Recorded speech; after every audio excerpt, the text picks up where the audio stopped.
Magandang araw mga kabugis, ako muli si Lito at welcome kayo sa aking channel Malyares Garden. I-share ko naman po sa inyo itong bougainvillea na ito. Bakit ito ang kuha ko? Ito yung splash na matagal na bougainvillea na sikat dati, pero ngayon pinagpalagay na natin na medyo ordinary na, pero sobrang sipag mamulaklak at napakaganda ang mga bulaklak niya. Makita nyo ito lang ang pot niya. Ang daming bulaklak. Bakit na ito naipakilala ko sa inyo? Kasi nakita ko na napakaganda pala ito na gawin na, kasi merong mga mahihilig sa yung nakadirect sa lupa. Di ba yung mga ibang bougainvillea nahihirapan mamulaklak ng marami kung nakadirect sa lupa.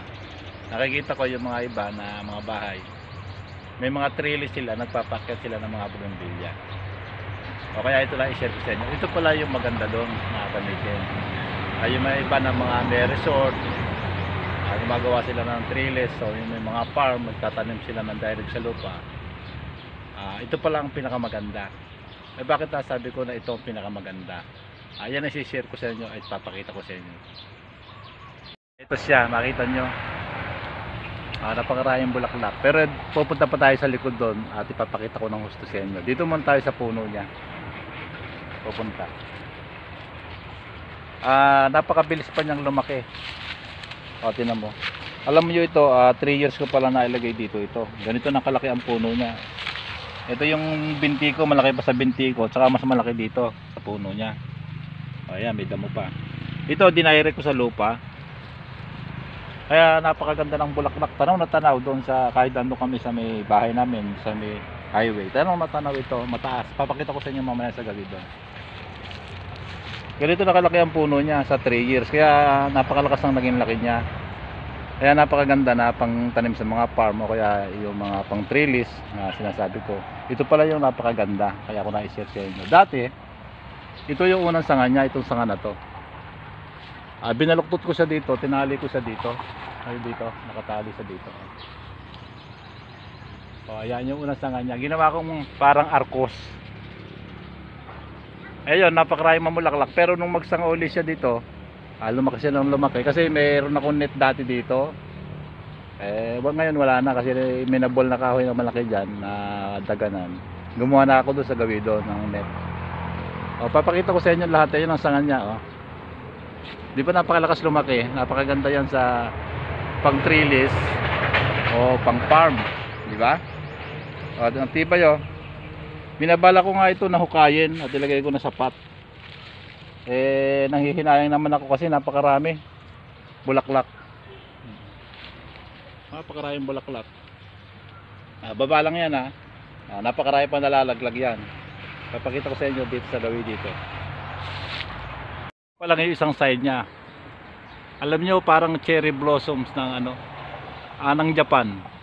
Itong na to, splash na to. Makita niyo napakaraming bulaklak ayan Ito nakatanim lang sa lupa, wala akong ibang ginagawa na alaga dito. Steady lang siya, dire-diretso ang pamumulaklak niya. Ayan, tingnan niyo, ang dami Magagawin pa tayo dito, ikutin natin para makita natin na lahat na napakaraming bulaklak.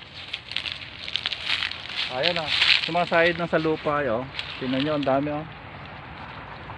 yan ang paganda ng bulaklak. Tanong kayo sa taas, ayan 3 years ko pa lang na inaitanim yan. Ayan napakaraming bulaklak. Diba ang ganda niyan sa mga trellis o kaya sa mga farm kahit sa mga bahay natin. Yung makita ko may mga nagpapakyat sumasayad na sa ang dami. Diba? Dito pa tayo. Pakita ko pa sa inyo dyan sa punong-puno na yan ito punong-puno ng bulaklak diba? Napakaganda. Ito nakadirect sa lupa. Ito dire-diretsong may bulaklak ito kahit na tagulan may bulaklak pa rin siya, pero mas maraming siya bulaklak pagka tag-araw. Pero yung pamumulaklak niya dire-diretso. Dito pa tayo. Mapakalawang kasi ang naging puno niya. Ayun tingnan sa loob niya. Ayan Panay bulaklak kayo, no, loob na yan, naka medyo tago na yan. Ayun, di ba? Sobrang dami, oh. Parang cherry blossom ng ano, Japan. Dito pa tayo. Pwede pa tayo dito. Kung makita nyo ito, ito, yung mga sanga niya na mahaba. Di ba? Dito sa ilalim niya. Pati yung, sabihin mo, pati yung ilalim niya at yung mga dating sanga niya namumulaklak. At yung mga bagong sanga niya, nagbibigay rin siya ng bulaklak. Ayan, oh, mga bagong sanga niya nasa taas na yan. Ayan, nagsisipamulaklak na naman, oh. Ito. Diba? Napakarami yan, oh. Mataas pa siya yung iba doon. Pero mga bagong-bago yung mga bulaklak doon. Kaya ayan, mga ilang araw pa, punong-puno na rin ng bulaklak yan. Pero yung mga dating sanga niya dito sa ilalim, talagang punong-puno na. Yung mga, kasi yung mga bagong sanga yun, ano yun, sariwag-sariwag. Ito, buklatin natin ito para masabi ko sa inyo. Tanggalin natin ito sanga na to. Papasok tayo dito. Ayan, oh. Punong-puno pa rin ng bulaklak, oh. Kaya ito napakaganda sa ano, sa trellis na ilagay. Di ba? Ang ganda.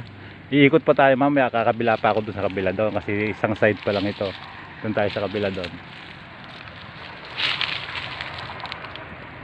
Dito yung dati yung net ko, kaya medyo kukonti ang sanga dito kasi dito yung net. Nakita niyo yung mga bagong sanga niya, ito yung mga bulaklak na, oh. Ayan.